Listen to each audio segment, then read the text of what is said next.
Welcome back to my new video. তো আবার চলে আসলাম একটা নতুন ভিডিও নিয়ে তোমাদের সাথে। তো আজ আমি যেটা শেয়ার করছি সেটা হলো মিশো হল। মানে মিশো থেকে আমি প্রচুর জিনিস কেনাকাটা করেছি, তার মধ্যে যে কটা জিনিস আমি হাতে পেয়েছি ভাবলাম সেটারই একটা ছোট্ট ভিডিও করে তোমাদের সাথে শেয়ার করে ফেলি। তো এখানে সবার ফার্স্ট আমি নিয়েছিলাম সেলোপিন পেপার, কালারিং সেলোপিন পেপার। তো এখানে আমাকে 3টে সেট দিয়েছিলো, এক একটা সেটের মধ্যে না 10 পিস করে ছিল। বেশ বেশ ভালো ছিল, খুলে দেখাইনি কারণ খোলার পর না আমি আর ভাঁজ করতে পারতাম না।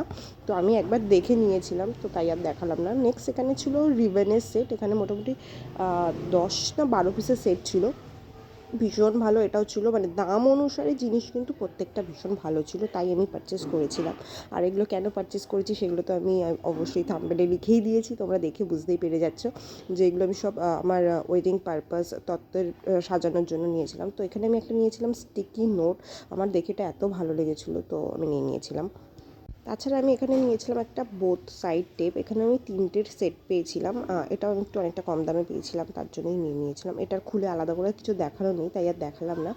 আর লাস্ট নিয়েছিলাম এখানে আমি একটা রিবনের সেট, মানে যে ফুলগুলো হয় আর কি, সেইগুলো বেশ কালারিং কালারিং ছিল। এখানেও 10 পিস ছিল, আর প্রত্যেকটা প্যাকেটের মধ্যে আবার কিন্তু 10 পিস করে ছিল। তো এই ছিল আজকে আমার ভিডিও। তোমাদের কেমন লাগলো অবশ্যই জানিও, আর কোনো কিছু লিঙ্ক লাগলে অবশ্যই কমেন্ট করো।